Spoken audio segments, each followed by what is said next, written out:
We can There we go. Um, see programmed. I need to sit up straight. I need to well, okay, so I'm going to catch look everybody good. up. So Crystal and I are having a conversation, and it really is a good, conscious conversation. So part of what y'all are going to hear is I do want to do a little bit about what we just talked about because God, that was so good. It was so good. And this is exactly why I used to tell Lisa having, if you've ever seen Stargate Atlantis, they had these little balls. They were called kinos, and they were like cameras, and they would follow them around and just be there, right? And I told Lisa, I said, that's what we need because we would have these impromptu conversations that, oh my God, they were so helpful to me personally. And I just knew, and I still know this is why I started Conscious Conversation Central in the first place. That those conversations would help others. Because if they help me like that, at least one other person could benefit. I know. Right. And okay, so just to tell everybody, we were talking about for me, I use the words intellectual exercise and alchemical epiphany. And you were sharing, I love, if you haven't seen Crystal's newest videos on the channel on New Light Streaming Love, please do go and check them out because Crystal just put up a couple of really good videos. And honestly, to me, we went deeper into both. If you got two or three now, I think there's because you told me you put up another one just today. Yeah, I just uploaded another one a little bit earlier, so there should be about four Oh, okay. videos. Well, One in holding. the one in regards to the gods spot, the Sorry, spiraling, God. and Yeah. I feel like you're so smack on. My terminology is different, of course, but I can feel what you're saying, and I know that that is exactly what it is. Just with all of me, it just feels right, right? That that is because I was sharing with you the moment I realized that I had been running from myself, and I know a lot of folks don't really understand what I meant or what I mean when I say that, right? But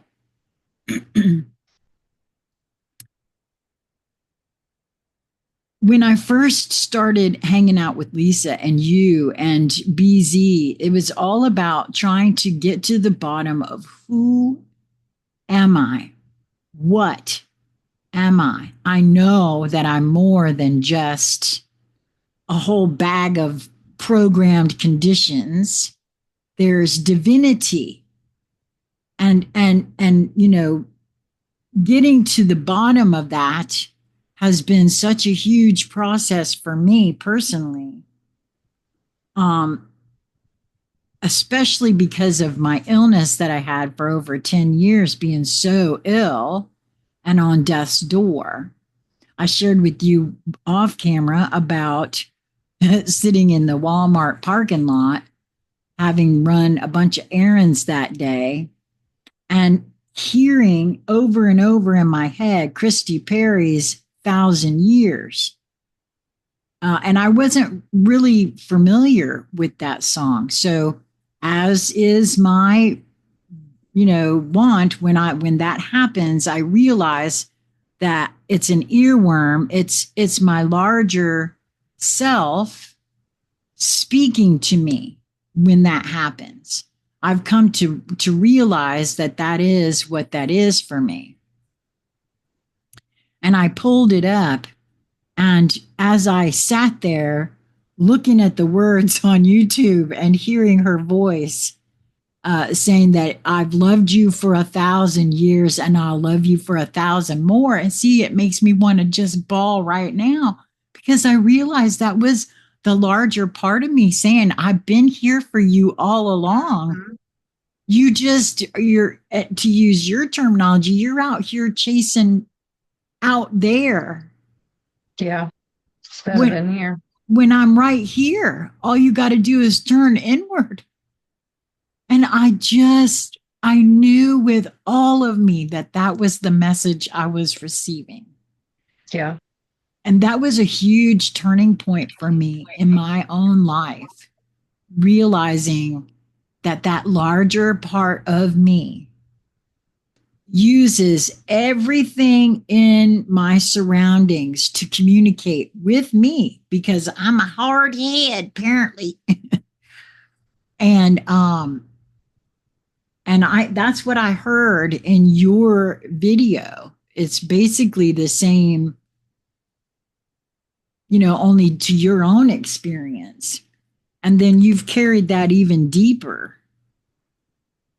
Yeah. Um, It's been a pretty big realization for me. That's one of my biggest questions in life. Like, one, who am I? And one, what is God? You know, but the two go hand in hand. And just being able to grasp that completely, wholly, and fully, um, it's been perspective changing for sure. Lisa actually brought forward something that in the moment as she was talking, it all came to me. And I was like, oh, but you know how she can um, magically tell a story, and it's her gift. It's her way of channeling through a message, and that's pretty much what she was sitting there doing. And it triggered something in a good way inside of me that was like, that's it. That's what it is. So before me and Lisa had decided to get together and talk, I wish she was here for this, man. I know, me too. She will be We'll touch joining on it us again soon. when she's here, but I gotta tell you this though. Um, so as she was talking and it all came to me, my mind frame before we even chatted, first spirit was pressing upon me, hey, I need to reach out to her. And it wouldn't go away. So I was like, okay, maybe she's got a message for me, maybe I got something for her. So I reached out, hey, how are you? Um, and I was in the headspace of like thinking about consciousness in itself, divinity in itself, concept of God.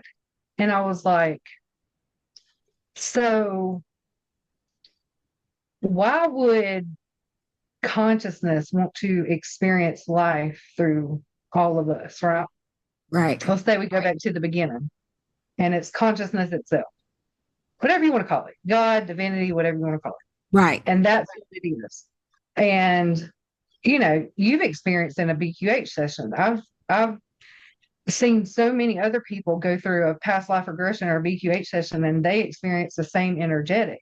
And it's so nice, it's so flowy, it's like an ecstasy type of feel. It's just a beautiful type of energy that's being expressed through this person in that moment. And I caught on to that concept a long time ago. I was like, oh, like that's source. That's divinity in itself. So think about that in the beginning. And it just is, it's just stillness, it's just oneness, it's just wholeness. And I was like, why in the world would consciousness, God frequency, want to fragment and come into this experience and, express itself through you and me? Why? And the answer I received was to experience oneness, to experience wholeness, to experience love, to experience unity. And I'm like, well, that's kind of stupid. You already knew what that was. Why would you do that? Like, what's the purpose? And that was my bigger question. It wasn't just tell me about the concept of God anymore. It wasn't just, oh my gosh, I need to know, and I need to know God. It was, but why? And so as Lisa was talking, we were talking about she was telling a story about the energy of like depression and compression and stuff like that. And I was like, and I was describing to her how I was feeling like isolated. And as she was talking about the depression and the compression and stuff like that, I was like, oh, the only way that our earthly minds can describe stillness is by terminology of saying, oh, I'm so lonely, I'm isolated, there's isness, there's, this void of energy. And if you think about when you start coming out of that, what do you want to do? You want to grow, you want to learn, you want to expand, right? And so I was like, that's what divinity wanted to do. Consciousness, awareness, to grow, to evolve, to experience, and to express. And it just, I don't know, it just all came full circle right there in that conversation. And that's kind of what led to our conversation earlier. Well, not, about 15 minutes ago before we Right before we hit record. That's I know better than to get on Zoom with you or Lisa or really anybody and have any sort of conversation. I got to get to remember just to hit record because of that very thing. It lost in the moment. Yes, it does. That's kind of where we kick this off at, the natural, just in the moment, true selves coming out. I was saying, when we plan something, it gets very structured for me, and that's out of alignment with who I actually am. And so when we have conversations in that manner, it actually blocks. I could feel it every time. It blocks what wants to flow through. And if I'm expressing myself through true divinity, that's blocking a whole lot of divine messaging that wants to come through.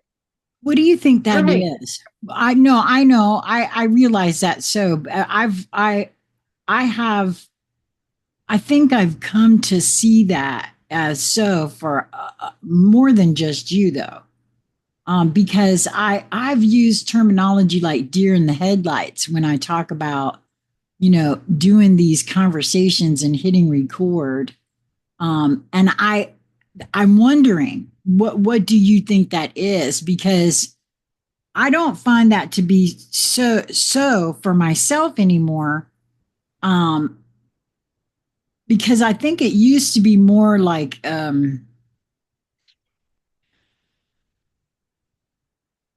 in my mind, and maybe sometimes it still is, like a performance.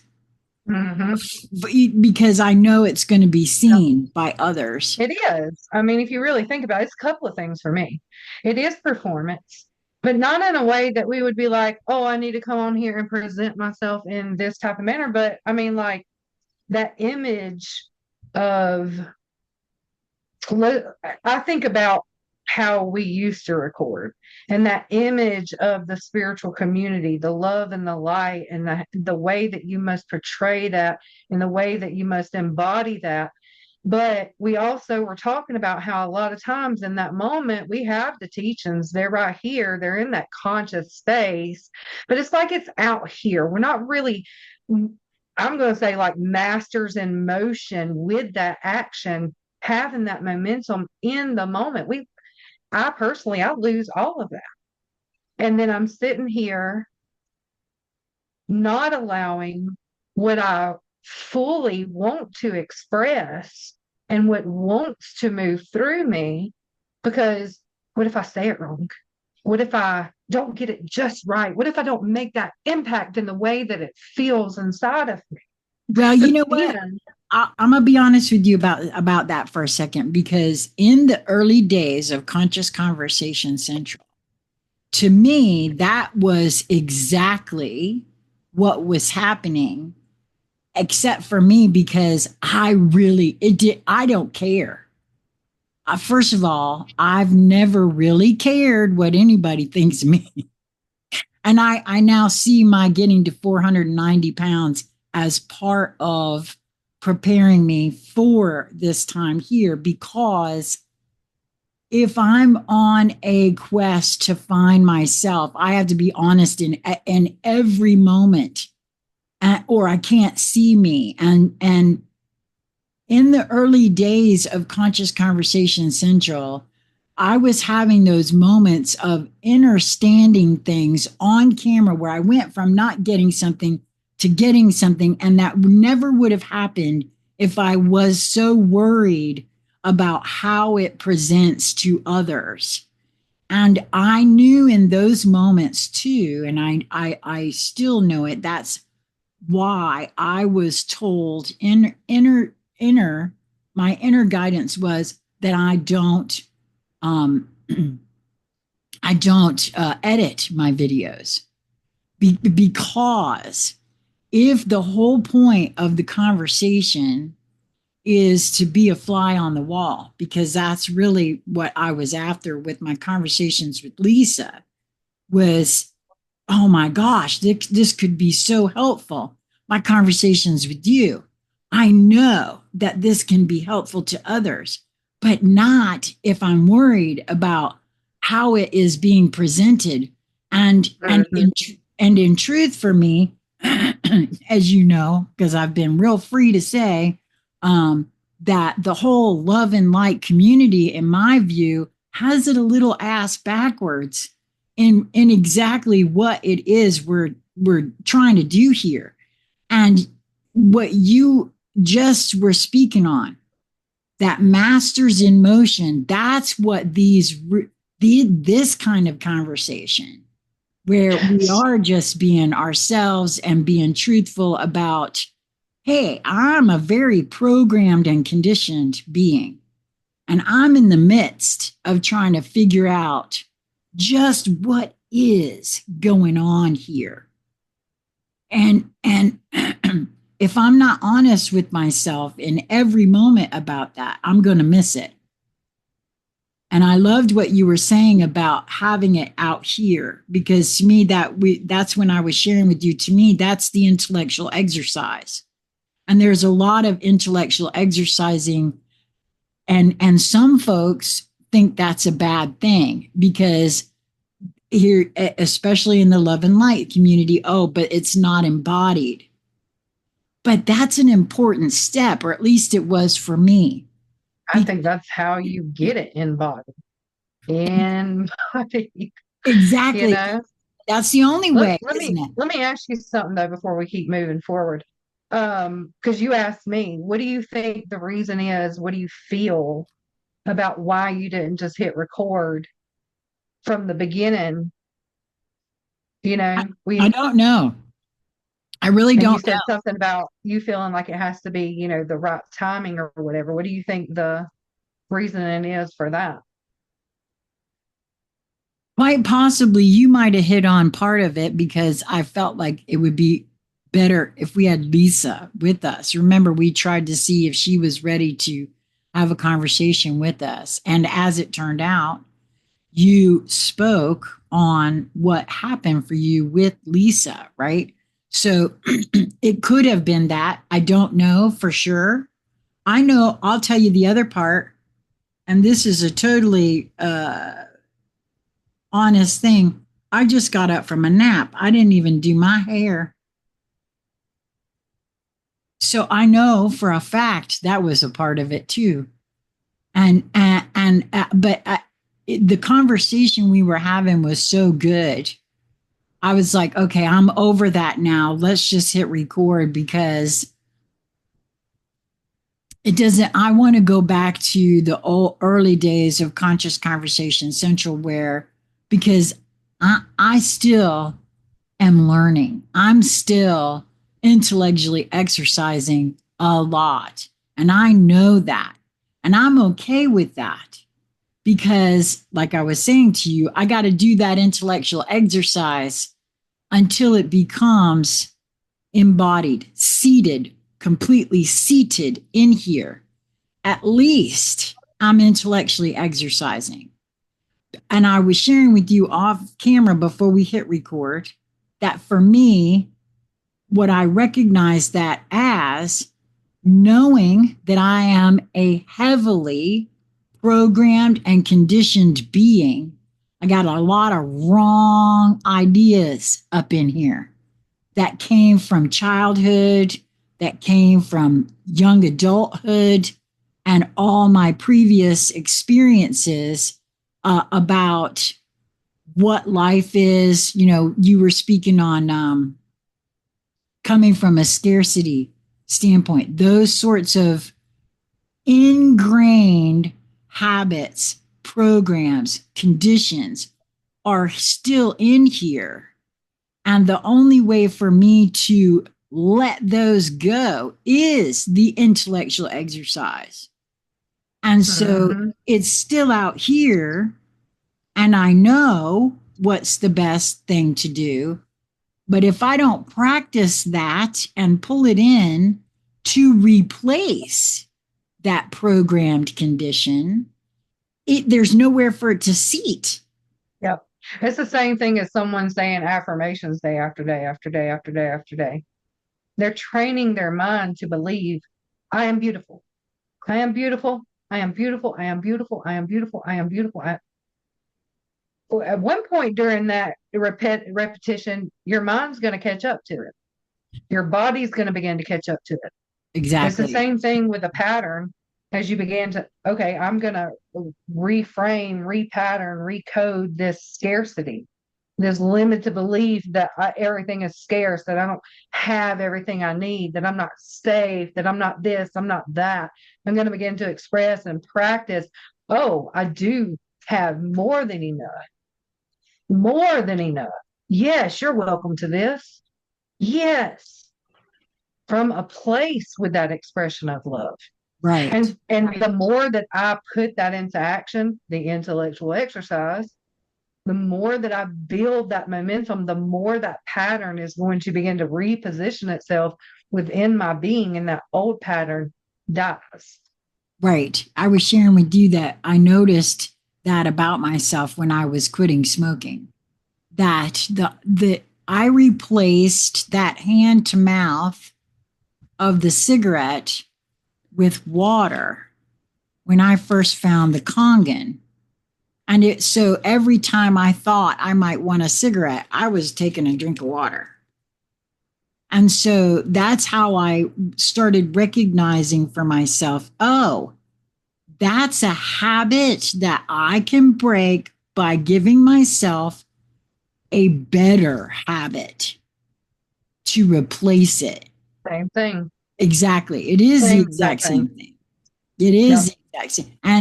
And that is where affirmations, that's a good The place. basis of it. Yep. Yeah. Yeah. Yep. It's like Absolutely. one small step in a way that you can actually begin to embody I am beauty. And then you find yourself being beauty. And No, that's beautiful. no, you're so right. I listen, when I first started all of this and somebody said, to spend time gazing at yourself in the mirror, girl, oh, Uh-huh. I had a hard time with that. I had a hard time with that. And I don't have any idea why. Why couldn't I look at myself in my own eyes in the privacy of my own bedroom in a mirror without bawling my brains out? What was that about? Finally looking at you, you know, that's a impactful thing on its own. That's major. To Yes, even sit there and begin to look at you, I can yes. see why that would be sentimental. Well, yes. Well, and I realized that I think I realized in that moment too, because it dawned on me. I spent most of my life without many mirrors around, and I dodged pictures. I mean, 490 pounds is what I was my highest I got up to, but I was heavy all that time, and that was my highest. And I realized in those moments, that is also part of how I knew. That's why I spent 10 years at death's door. I was running from that larger portion of myself who only wanted to love me. Yep. to express that love to me. And looking at myself in the mirror, it was something I'd really just not done. I didn't like what I was seeing. There was so much I was experiencing, you know, others out in the world who were right free with all their comments because of my size. And I'll never forget, I was in Kmart one day and these ladies were walking behind me. And this one lady said to the other, "Oh my God, would you look at that?" And she was talking about me. And I turned around and I said, "Honey, I'm fat. I'm not deaf, just so we're clear." And she was so embarrassed. But hey, and I now know with all of me, though, that it was preparing me for these moments right here. And it was all of that came flooding back as I was beginning to look at myself in the mirror. And now when I look at myself in the mirror, I love what I see and I love me. And I also realized that the more I loved on me, the better my hair started looking. I used to have, I can't do a thing with my hair. I never have to say that anymore because my hair just loves me right back. And but take that simple thing for example, and is that not the whole concept of you create your own reality? yes, Like we hear those words, but I don't think it like is fully seated in a lot of people of how we actually truly do that. well, it's such a And foreign concept. The first thing, whenever you say to anybody, even my own self at first, you create your own reality. No, I don't. What do you mean by that? I mean, I used to say, yeah, to some extent. To right. some extent, but I'll tell you what I knew I always meant about that now. Now, I didn't really even understand why I felt that way. I'd be like, yeah, to some extent, sure. We create our own reality to some extent. What about fate? What about destiny? What about fate? What about even in astrological terms, we have fate. Okay. But then as I began to think even deeper into this whole spiral concept, and as you begin repatterning, right? Are things not fated in a sense, set up in a way to ultimately help you with that discovery to continue the repattern? So, in a way, yeah, to an extent, as we move through the new pattern, the new growth, the new evolution, and we learn something and we expand, what are we going to do just like consciousness itself does? We want to start again. We want to grow more. We want to, expand even more. We want to raise our awareness. We want to ascend. All those terminologies you could actually use. Yeah, no, you're right. Well, and so to your point in regards to the divinity moving through and experiencing itself through our vessels, right? That's why I used to say on Conscious Conversation Central, I see it. I never really Ascension didn't sit exactly right with me because I see it more as, yes, there's a part of me, that ego part, that personality part, the program conditioned human part is rising.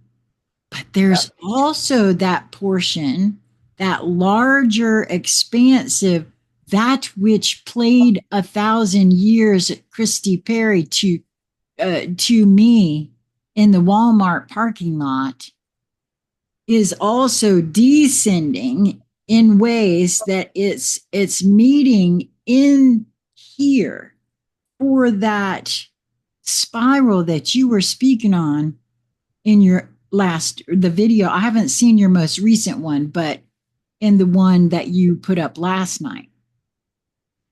So for me, I saw it as only part of the story in regards to ascension, but isn't that so about most things? We only get or hear or begin to understand only part of almost anything. And then in some ways we run off with that, and then there's a bunch of intellectual exercising about ascension. And there's a whole bunch of, this really starts moving on to how I know with all of me that I had that experience with my own inner guidance and how I interpreted it incorrectly. And I see that now as such a perfection of how and why that happened for me, because I feel like that is what all of us are doing in very real ways. We channel that larger portion of ourselves as we are having that spiraling experience of mastery and movement. I love that, by the way, how you saw that. And Yeah, that's what I called it in one of those videos. And that's what it feels like internally, that I am mastering the motion.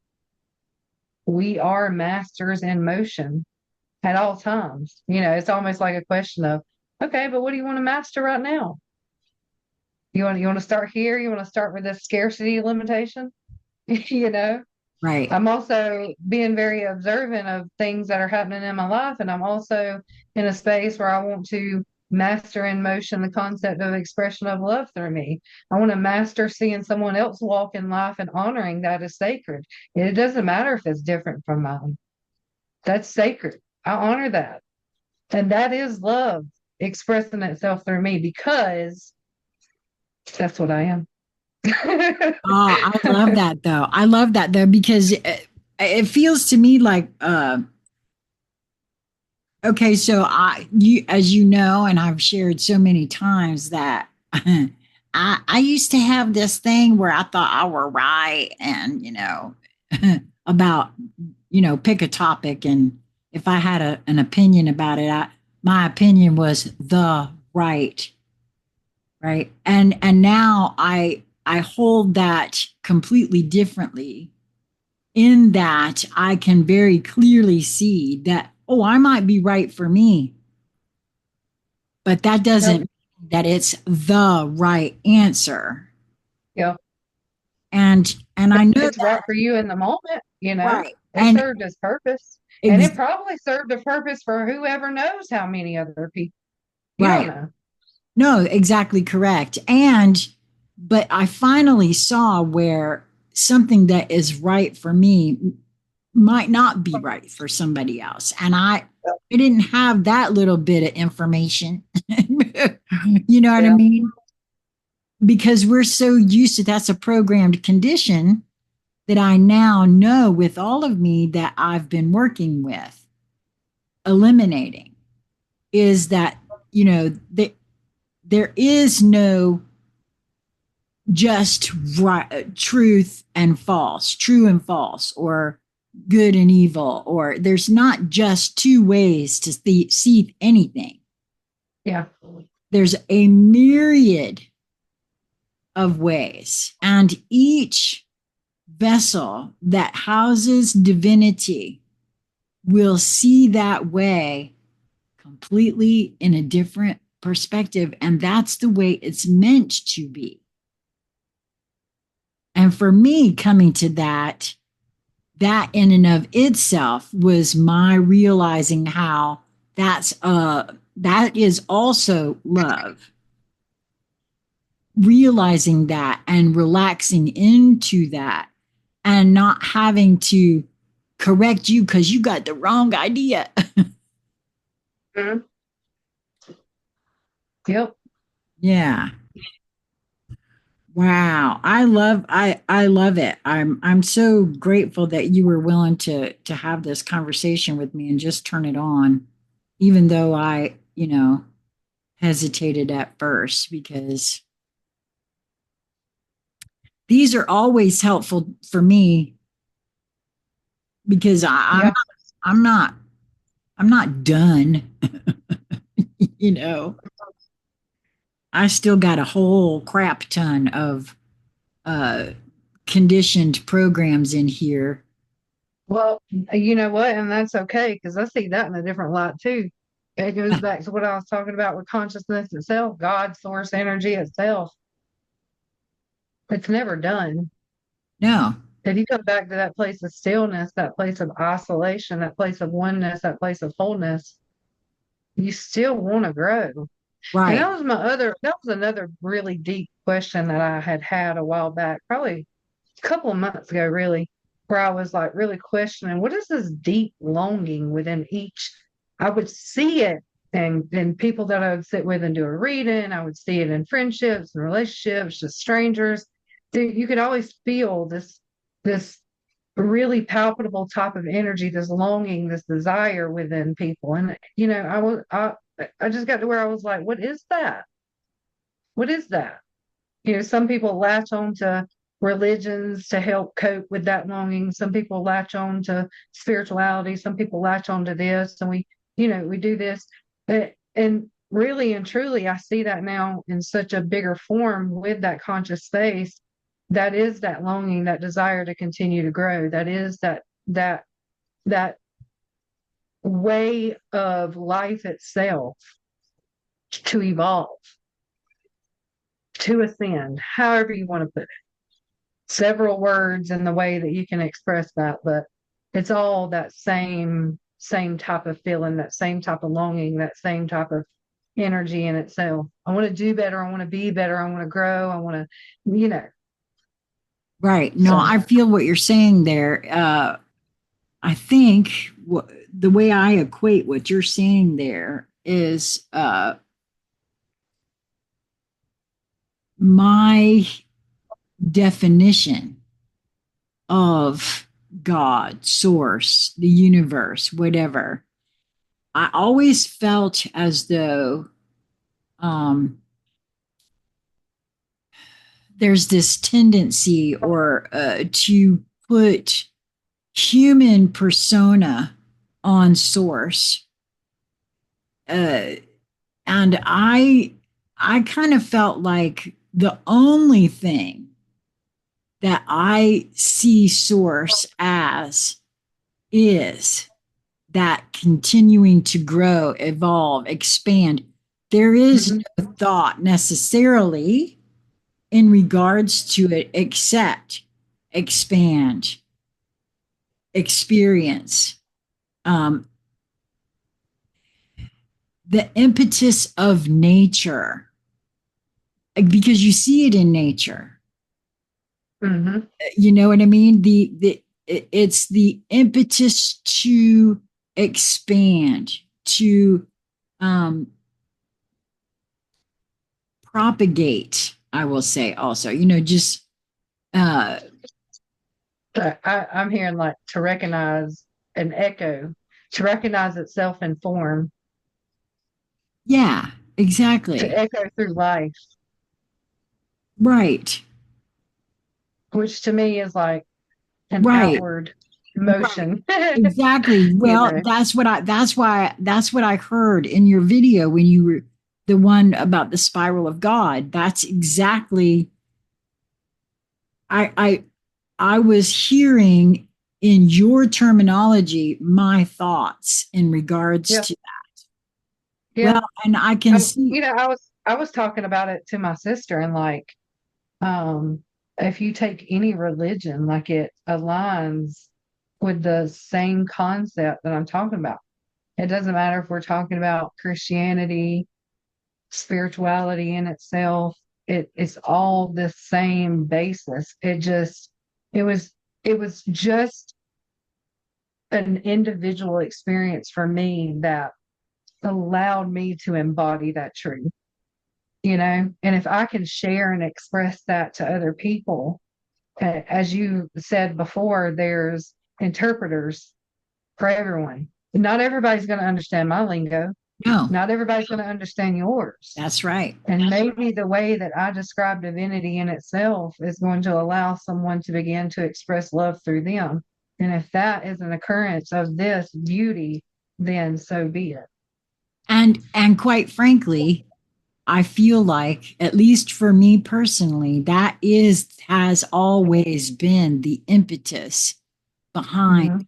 conversations, is that um and I know because I've heard from people that have watched our conversations that have said, "Oh, wow, that made so much sense."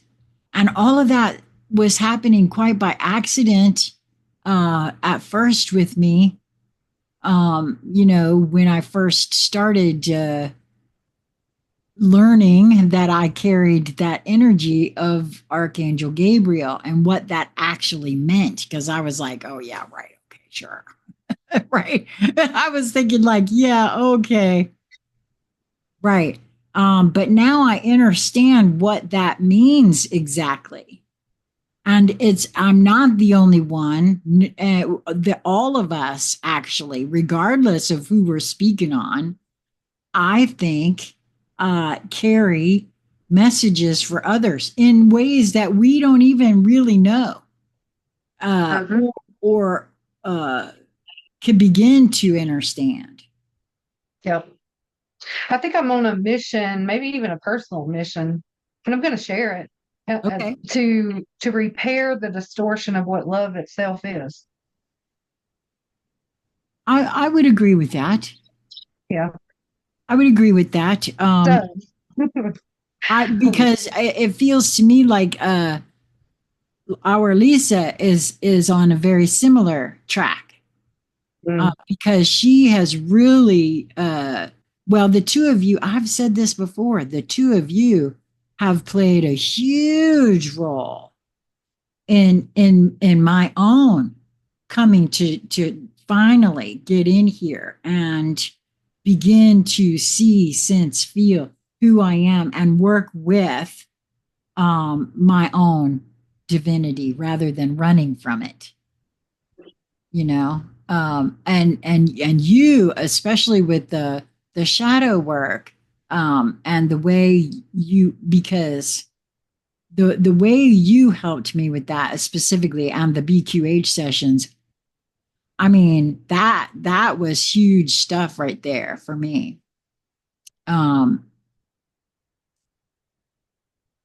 yeah, that's something else. Maybe at some point I'd love to have you do another one for me. okay. Yeah. Wow. Well, I want to thank you for, well, just showing up for, we've said that a lot. I've said that a lot about you because I know that, there were lots of BQH practitioners that I could have chose.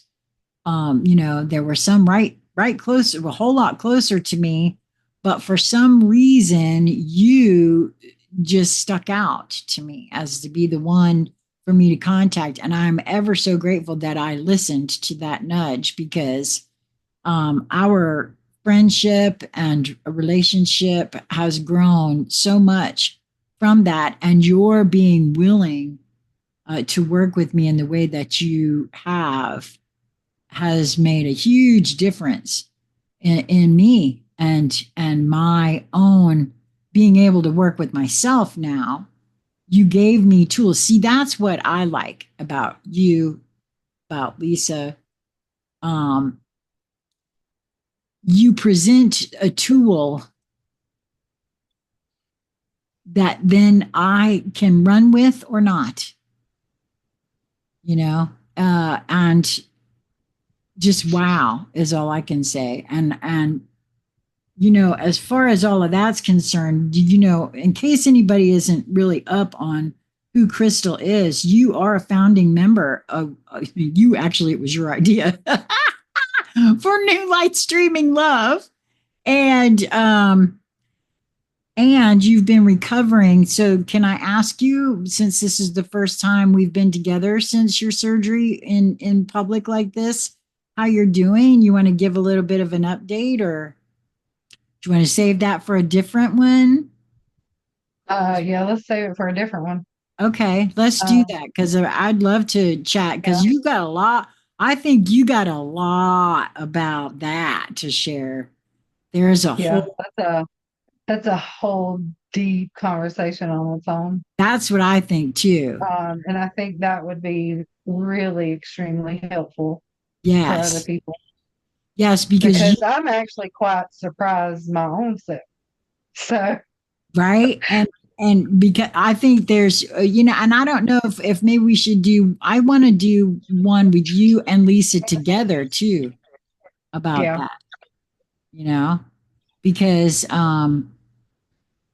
I think even though what you guys are moving through is quite different, it's also very much the same. You know what I mean? There's similarities there. There is different things for you each, but there's it's also, because it's not lost on me that you guys have been really out of commission for this last whole year, really. And then it was me the year before and my Mhm. conversations with death. We're just taking turns. Lisa's up. Yeah. Well, I know we've been doing this a little bit here because we did it beforehand. So we can end this conversation now if you'd like, because I kind of feel the energy backing off. Okay. Okay. Well, let me just say to everybody, this is New Light Streaming Love. This is Crystal Hempill and Sheila Corona. And today was July the 14th, 2025. And until we meet again, y'all, be well.